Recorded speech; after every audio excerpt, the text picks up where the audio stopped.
Oye, tengo un problema, las facturas salen horizontales y no necesito verticales. Claro, pero el software funciona, te dice el técnico, está perfectamente bien. No, pero no entendiste, yo lo necesitaba vertical y horizontal. Y el tacto es decir, el software que a mí me dieron es para hacer facturas horizontal. ¿Y qué pasa con los sistemas de tickets? Hay más tickets todos los días. Cambiar y digitalizarse no es un tema de tecnología, es un tema de organización y de cultura. Cambiar a que los equipos de desarrollo dejen de ser el equipo del proyecto, a que sean el equipo de facturación, el producto que se llama facturación, el producto que se llama inventario, el producto que se llama nómina, el producto que se llama ventas.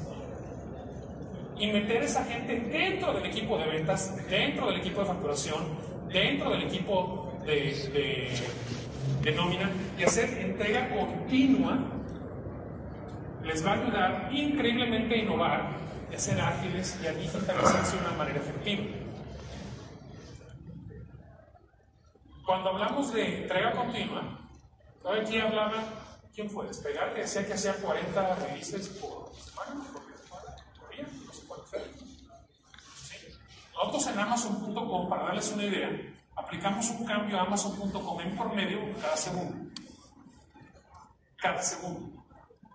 Son cambios pequeños, no se imaginen cambios. Si no ven la página en un mes, se van a dar cuenta de algunos cambios. ¿No saben lo lindo de hacer cambios chiquitos? Que cuando nos equivocamos, el radio de explosión es chiquito. Entonces, imagínense que voy a hacer un cambio, lo pruebo, y si funciona, lo saco y fallo. ¿Qué tan difícil es hacer así? Es muy fácil. ¿Qué tanto daño le hice a la operación? Muy pequeño. A veces creemos que tenemos que vivir en el mundo de los releases de software. ¿No? Voy a lanzar la versión 7.86 de mi sistema de nómina. ¿No? ¿Quién aquí usa Google Mail? ¿Alguien? ¿En qué versión estás? No sabes nada, no importa. Estás en la de hoy. Y la de hoy puede ser diferente a la de ayer, diferente a la de mañana y te importa muy poco, ¿no? Mientras la funcionalidad siga mejorando, funcione. Imagínense eso aplicado a sus propias empresas. ¿En qué versión estamos del sistema de facturación? En la de hoy. Que puede ser diferente a la de ayer y puede ser diferente a la de mañana. Acumular features y crear grandes proyectos de software lo vemos como una acumulación de valor. Les voy a contar un secreto. Es una acumulación de riesgo. No es una acumulación de valor. Porque el radio de explosión de un gran release es enorme. Enorme. El radio de explosión, cuando fallas, de un release pequeño es pequeño. Entonces, entregar de manera continua, ¿sí? Lo que dice aquí, ¿no? Ejecutar y soportar lo que escribiste te ayuda a reducir tu deuda técnica y te ayuda a reducir la dependencia permanente de la tecnología que usas, porque empiezas a mudar a metodologías ágiles y a crear aplicaciones como microservicios. ¿Alguien oído hablar de microservicios? Un microservicio, imagínense que es como una caja negra. Yo sé qué información voy a recibir y sé qué información tengo que entregar. Como yo lo hago aquí en medio, es mi problema. Y las grandes plataformas de software hoy día son colecciones de microservicios. Lo lindo de un microservicio es que si yo mañana encuentro una mejor manera de hacer esto, cambio este componente y todo lo demás queda igual. Y hoy lo puedo hacer con un fabricante y mañana con otro.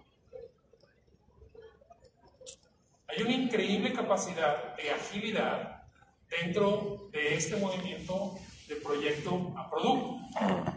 Y finalmente, el último bloque para innovación es el movimiento de inversión de capital a gasto operativo, de CAPEX a OPEX. ¿Sí? Movimientos como el data center a la nube. ¿Por qué? Porque yo no sé cuánta gente está aquí que esté en el negocio del data center. Nosotros sí. A eso nos dedicamos. No hacemos ninguna otra cosa en AWS. Pero si tú eres un banco, eres un comercio, eres una compañía de manufactura o de transporte, tu negocio no es el data center. Es como si es una compañía de transporte y te quieres dedicar, a construir tus propios aviones. Disculpe. Cambio de waterfall a metodologías ágiles. Entender el impacto del cambio de perfil. Yo tuve un cliente de Telecom, que son compañías que hacen muchas inversiones de hardware y todo el modelo financiero está basado en EBITDA. Entonces la depreciación del hardware tiene mucho sentido. Entonces, si no le avisas al CFO que vas a cambiar de CAPEX a OPEX y cómo afecta eso tus indicadores financieros, aunque sea una buena idea, te la van a echar para atrás. No es como cambian las cosas, ¿no? Ahora, ¿cómo resuelves esos bloqueos? Nosotros encontramos que el camino a la transformación digital tiene tres factores. Factores de velocidad, factores de escala y factores estratégicos. Los de velocidad tienen que ver con el time to value, que tan rápido puedes cambiar la operación y entregar el valor nuevo al mercado y moverte rápidamente porque el mercado se está moviendo a una velocidad increíble. Los de escala tienen que ver con tener capacidad de manera optimizada y distribuida que responda a las necesidades del negocio. Y los últimos es con los pasos que tienes que tomar cuando decides mover tus cargas de trabajo críticas, ¿sí? Y reemplazar tus data centers hacia un modelo de nube. La primera de time to value, para hacerlo bien rápido, ¿sí? Tiene que ver con un factor importante. Léanlo hoy. Las compañías que son rápidas y trabajan digitalmente son 440 veces más rápidas en reaccionar que las lentas. No son 4.4, son 440 veces más rápido. Hay un librito, y les voy a dejar tarea toda esta presentación para que salgan sus notas, ¿no? Es el primer libro que les recomiendo. Pueden comprar en Amazon si quieren, ¿no? Pero ahí está. Que se llama Accelerate, ¿no? Accelerate tiene varios factores interesantes, ¿no? Las compañías de alto performance, de alto desempeño, entregan código 46 veces más frecuentemente que las compañías que no son ágiles, que son de bajo performance. Las compañías de alto performance, ¿sí? Son 440 veces más rápidas del momento que terminan el código al momento que implementan el código. Las compañías, ¿sí?, que son de alto performance, ¿sí?, se recuperan 170 veces más rápido, ¿sí?, cuando tienen downtime, porque todo el mundo tiene downtime. De hecho, la recuperación cuando tienes una falla catastrófica en la era digital está siendo el factor número 1 de sobrevivencia de las compañías, no la calidad de tu producto. Y el último, que creo que es importante, es que ¿sí?, tienen 5 veces menos fallas, un quinto, cuando hacen cambios. A pesar de que entregan 440 veces más rápido, a pesar de que hacen 46 veces más cambios, tienen un quinto de las fallas, ¿sí? Y eso significa una compañía que puede adaptarse a un cambio de mercado de meses a horas. Segundo factor, ¿sí?, escala. Ya hablamos de escala, hablamos de todos estos factores. Primero, la capacidad de subir y bajar y adaptar tu infraestructura y tu soporte de aplicaciones a las necesidades del mercado. Nosotros aprendimos en Amazon.com a hacer ese tipo de cosas con cosas como el Black Friday en los Estados Unidos y el Prime Day. Por ejemplo, mi familia vive en México, yo realmente vivo en un avión, pero ellos viven. Tenemos una venta que se llama Hot Sale, y otra que se llama Prime Day, ¿no? Prime Day México, en Amazon.com, este año, en Prime Day vendimos 3 veces, en un solo día, lo que vendimos en todo el primer año de operación de Amazon.com México.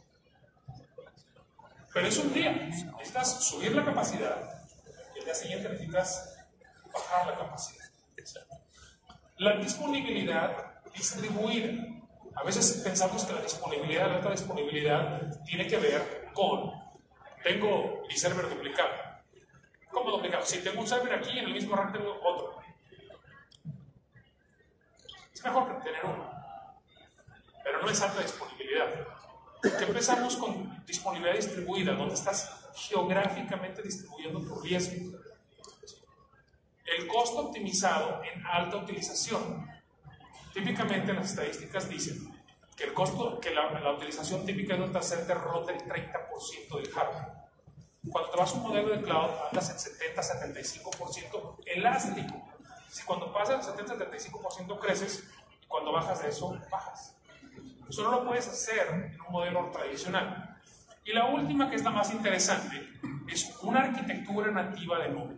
Como este es un concepto interesante, quiero invitar a alguien que sí sabe de arquitecturas nativas de nube. Quiero invitar a Alfredo Caicedo, que es arquitecto de soluciones de nosotros, para AWS LATAM, a que nos platique este concepto. Demos una bienvenida a Laura, por favor.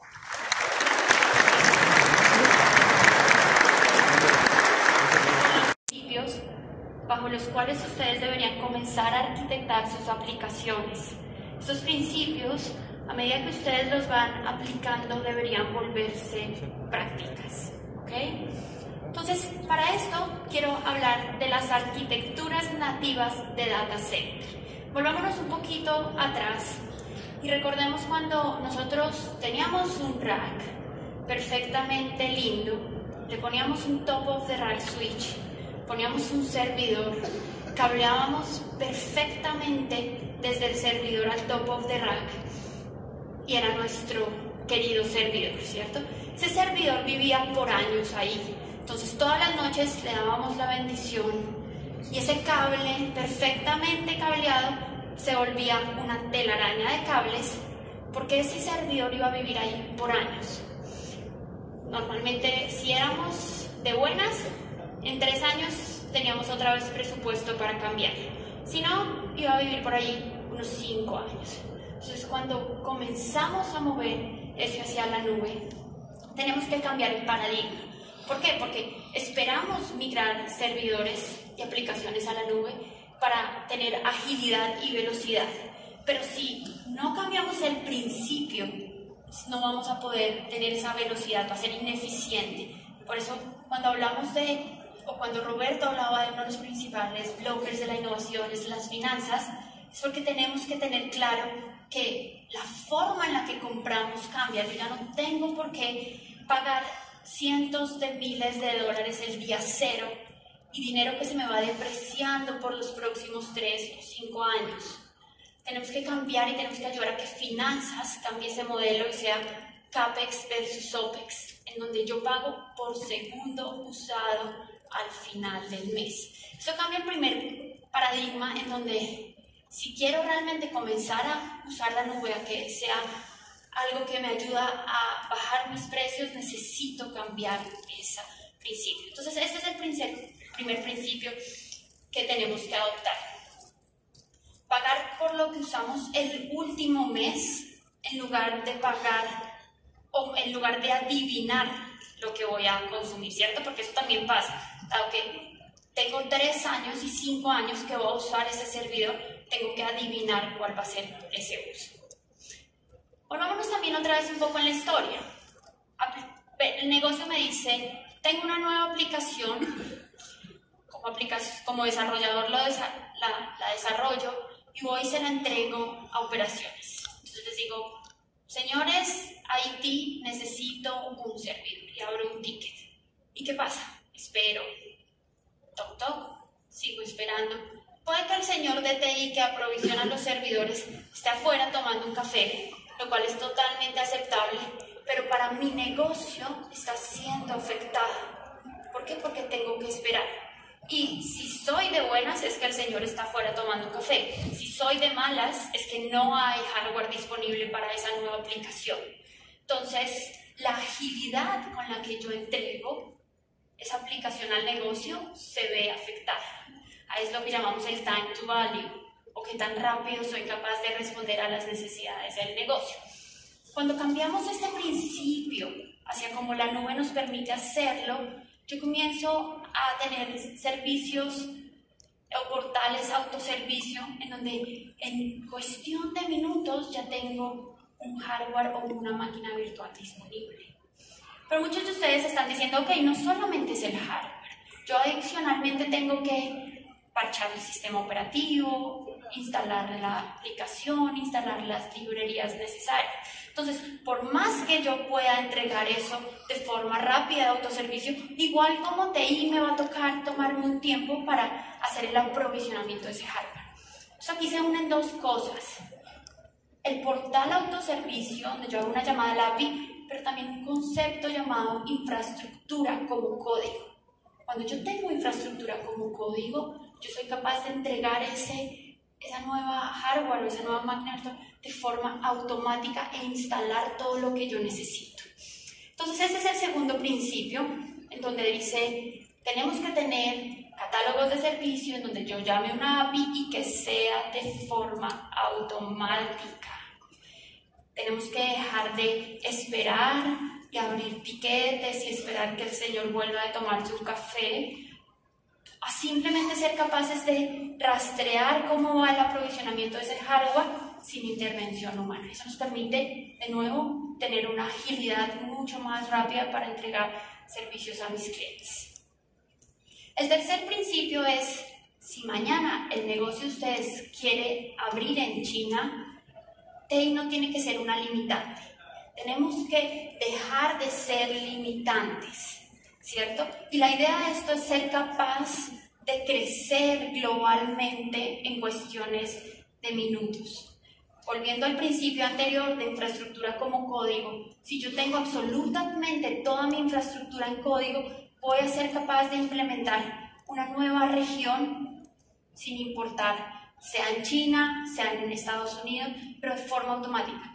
La nube también me ayuda en eso, porque yo no necesito ni comprar hardware allá, ni contratar personas allá, porque desde Argentina yo puedo comenzar a operar mi negocio globalmente.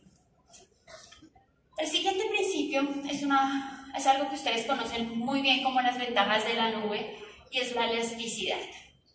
¿Qué pasa con la elasticidad? Y volvamos al principio número 1.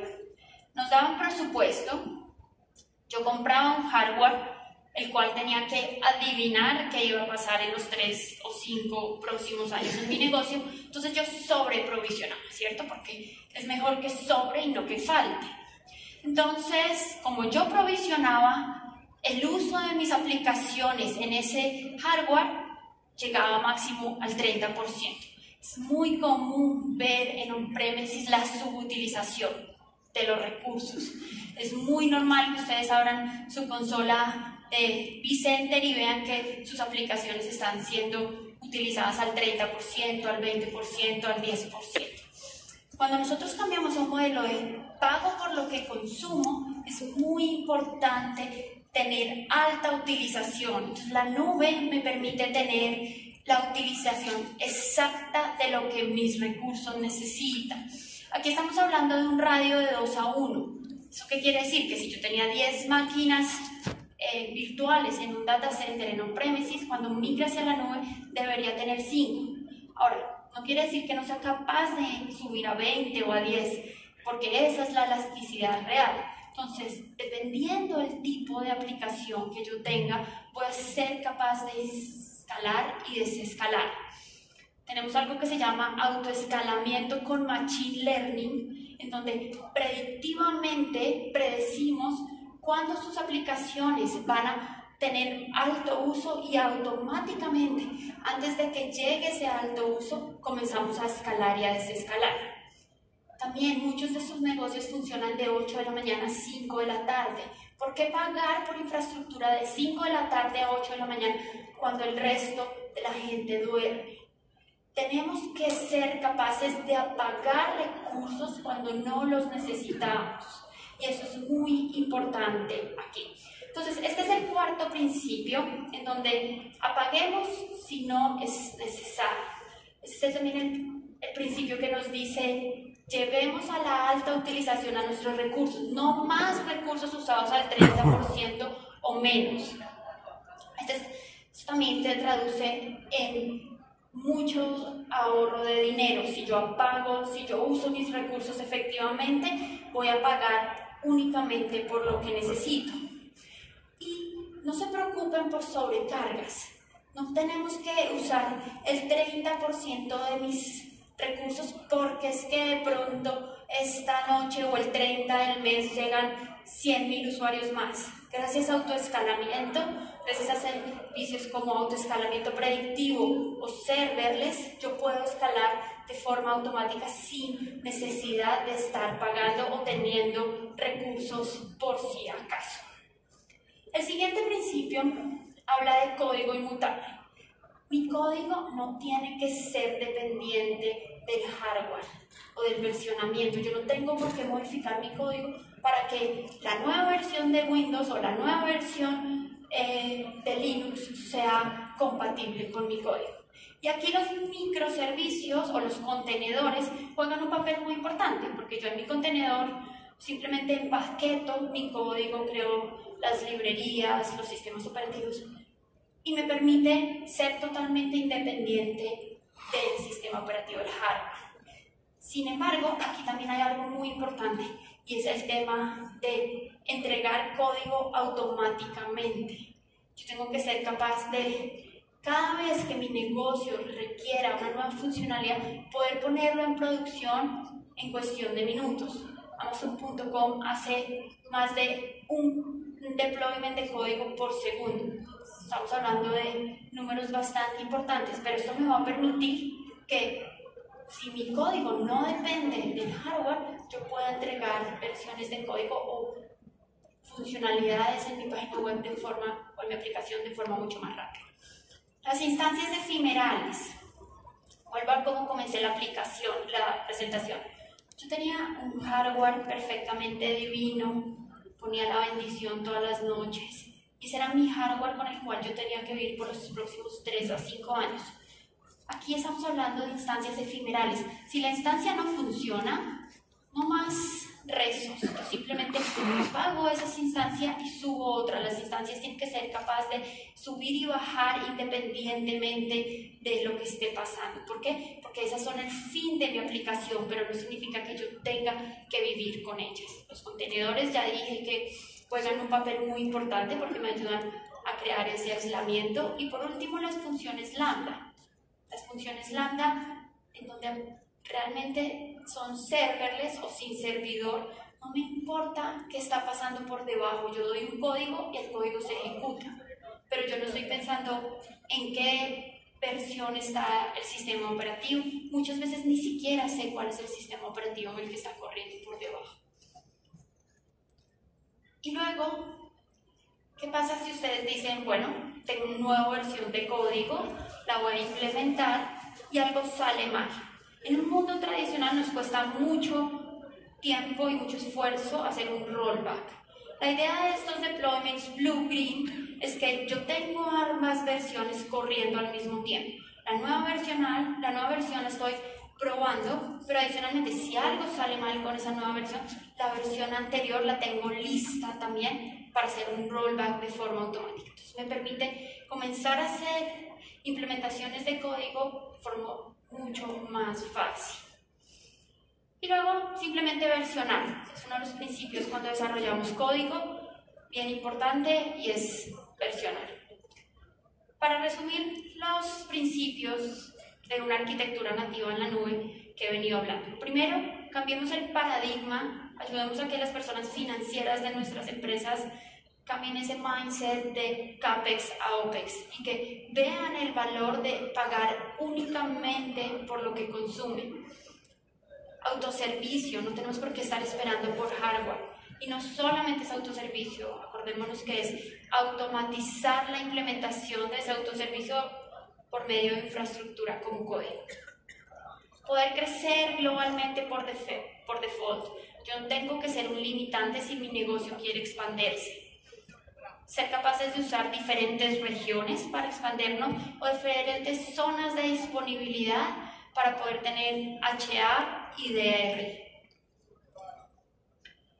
Alta utilización. Empecemos a usar nuestras instancias del 70% para arriba. Apaguemos todos esos recursos que no estamos usando. Dejemos de desperdiciar dinero. Y por último, hagamos que nuestro código sea mucho más fácil de entregar. Aislemos, que sea totalmente inmutable. Para esto, quiero invitar de nuevo al stage a Roberto para que nos siga hablando de ese camino hacia la transformación digital? La respuesta que encontramos típicamente en sistemas tradicionales es continuar a medias, lo cual es absolutamente inaceptable. Pero pareciera ser el mantra de trabajo regular. Con la arquitectura de nube, con las capacidades que explicó Laura de un modelo nativo de nube, ¿sí? La arquitectura debe ser diferente. La segunda pregunta es, ¿tienes un data center de backup? Bueno, mucha gente tiene modelos de DRP. ¿Cuántos aquí tienen un plan de DRP? De Disaster Recovery Plan. ¿Se sienten orgullosos ustedes? No, en serio. Sí, hay una valiente ahí. Sí, ahí.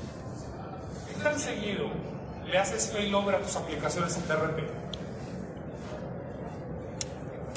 Intencionalmente, por supuesto. ¿No?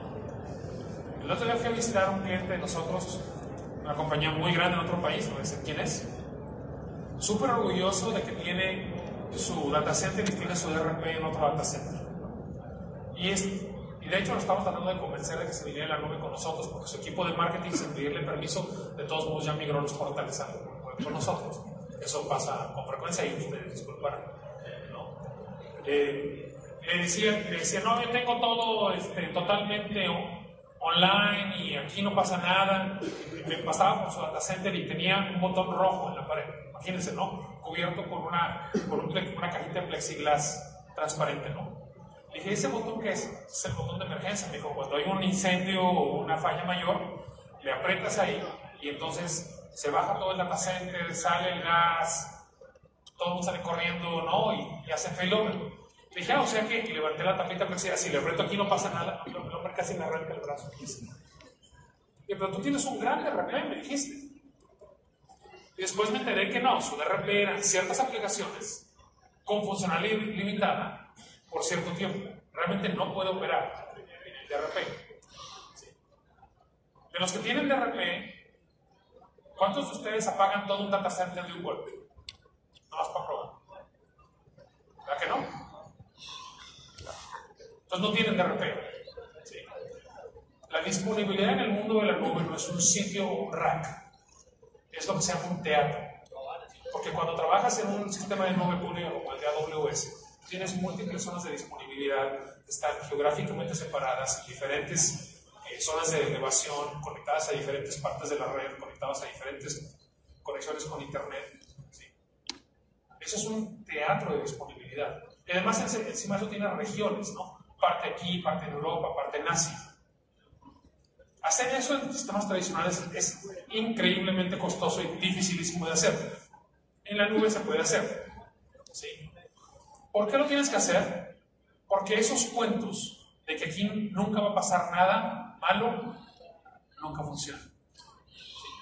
Había una vez en un mundo perfecto donde nunca se iba la luz, donde nunca se inundaba, donde nunca había huelgas y nos dejaban entrar a nuestras oficinas. Ajá. Sí. Déjame darles una idea. Uno de los vendedores de software as a service más grande del mundo se les olvidó renovar el dominio. Imagínense eso. Es un cliente de nosotros. Uno de los sitios de entretenimiento más grandes del mundo se le olvidó renovar su certificado de seguridad. Oh cielos. Uno de nuestros clientes, compañías de servicios financieros, se le ocurrió poner su data center en una zona donde nunca se había inundado en 100 años. Hasta que llegó Sandy a New Jersey y les llegó el agua hasta el cuello. ¿Sí? Y no se sabe, pero los servers y el agua salada no se llevan muy bien. Cuando se les salen los servers al humo, metérselo de nuevo es bien difícil, casi nunca se puede, y no pueden operar. ¿Dónde están ustedes mañana? Esa es la pregunta, si están pensando seriamente en mover una carga de trabajo crítica a la nube, con nosotros o con quien sea. El hecho es que no pueden legislar contra la falla. Lo que va a fallar, lo que puede fallar, va a fallar. La diferencia entre las compañías digitales que sobreviven a una falla catastrófica es el manejo del margen de error y falla y su capacidad de recuperarse y restaurar operaciones de manera rápida. No es la capacidad de tu producto, no es la cantidad que tienes en inventario. Tus activos digitales son los más importantes que tienen. ¿Sí?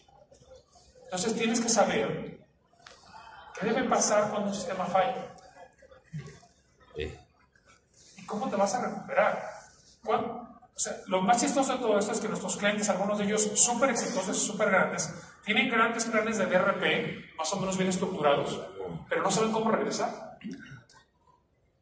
Es decir, se van al sitio de falla y recuperar es un downtime mayor que la falla inicialmente.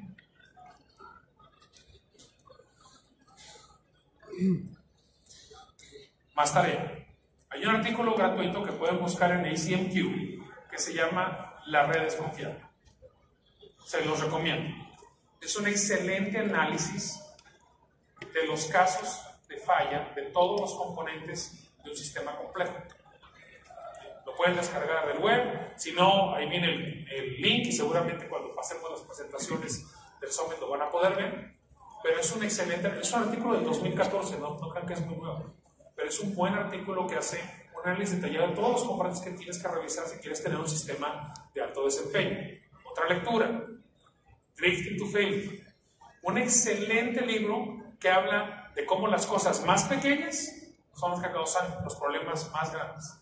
Desde el perro en la cola de un avión hasta la falla de un software de antivirus en la PC de la persona de la recepción, en el lobby de tu compañía.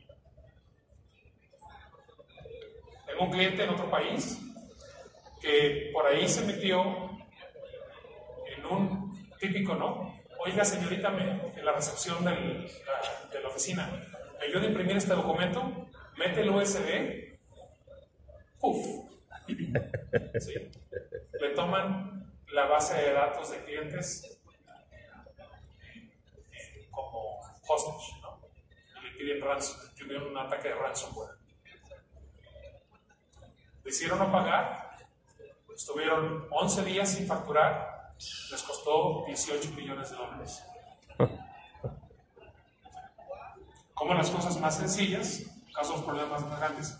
Y el tercero es que si son realmente serios en adoptar metodologías de DevOps y Agile, cambiar organización y crear sistemas altamente redundantes, hay un excelente libro que se llama Release, que habla de cómo diseñar e implementar software que está listo para producción en un modelo ágil. Todo esto y más en Amazon.com, por supuesto. El último punto para cerrar, los últimos 5 minutos que tengo, es hablar de la arquitectura del caos. ¿Alguien está familiarizado con el concepto de arquitectura del caos? No. ¿Sí? Perfecto. La arquitectura del caos habla de los 4 componentes críticos de una arquitectura de un sistema complejo: la infraestructura, la red y las aplicaciones. ¿Cuál es ese componente de arriba que nos falta? La capa 1. Ese componente es la gente. Y es el componente que menos miramos y el que más fallas causa. No es la infraestructura, no es la red y no son las aplicaciones. Oye, como que la red anda muy lenta hoy. Vamos reseteando el server. Nunca ha pasado, ¿no? Aquí, en este país. Y los comportamientos de la gente determinan la mayor cantidad de las fallas catastróficas que las grandes empresas tienen. Hay un concepto innovador que se llama entrenar a la gente. Por ejemplo, ¿cuántos de ustedes aquí han estado en un simulacro como de incendio o de evacuación en su edificio alguna vez? Muchos, ¿no? ¿No es terriblemente aburrido? Te sacan, te ponen en medio del estacionamiento, llueve, siempre llueve cuando hay un simulacro, pero el hecho es que tenemos un montón de datos que esos simulacros de evacuación salvan vidas. Y del mismo modo, en el mundo de TI, hay que tener un simulacro de evacuación. Pero la pregunta es, ¿quién hace el simulacro de evacuación en TI? ¿Quién aquí tiene su título de responsable del equipo de evacuación, de simulacro? No, ¿verdad que no? La teoría de administración del caos, ¿sí?, de ingeniería del caos, habla de crear un equipo de ingeniería del caos que mira los 4 componentes: la gente, las aplicaciones, la red y la infraestructura, y están mirando todo el tiempo cómo tumbarlo. Y es la mejor póliza de seguro que pueden comprar, la más barata. Tener a gente que está todo el tiempo, ¿sí?, mirándolo. El libro existe, se llama Ingeniería del Caos. Lo escribieron ingenieros de Netflix que algo saben de sistemas distribuidos complejos a nivel global. En que hicieron un análisis súper detallado de las causales de las fallas de los sistemas complejos. Si les gusta este tipo de cosas, es un extraordinario libro. Si no les gusta, es terriblemente aburrido. Pero lo que van a entender es que las fallas de sistemas complejos no son aleatorias. Todas tienen causales, ¿sí? Y cuando tienes en un sistema de arquitectura del caos, tú de 4 capas, con 2 equipos, el equipo de ingeniería del caos y el equipo rojo de seguridad, que es el equipo que está conteniendo las amenazas, están todo el tiempo unos contra otros, tratando con el objetivo de: voy a tumbar esta cochinada, a ver cómo. Pero mejor que la tumben ellos o que entiendan cómo, a que le pase lo que le pasó a mi cliente y les cueste $18 millones. Si es que se recupera.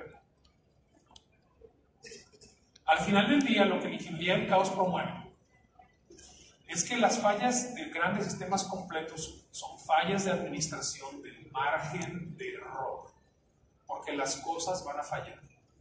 Pero entender cuál es tu margen de falla y saber cómo responder a tu margen de falla es la diferencia entre sobrevivir una falla en un sistema complejo o no, porque no hay causas raíces, ¿no? Y la manera de hacerlo es probando hipótesis. ¿Qué pasa si meto este virus? ¿Qué pasa si apago este dataset? ¿Qué pasa si dejo vencer la licencia de la base de datos? ¿Qué pasa? En producción, sin causar un problema. En producción, sin causar un problema.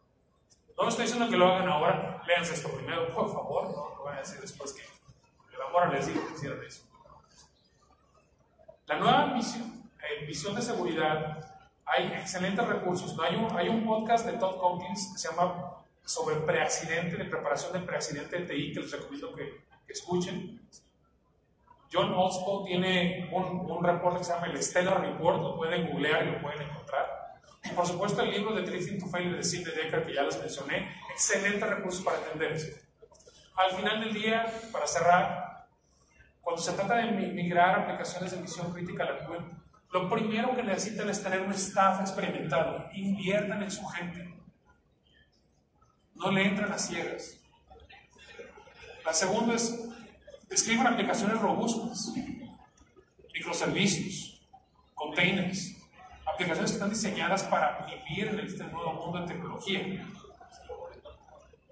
Y tengan una infraestructura, tanto de conectividad como de cómputo, que les dé la alta disponibilidad y la confiabilidad que necesitan para transformarse digitalmente y aplicar los factores de velocidad, escala y estrategia para ser exitosos en este nuevo mundo de TI.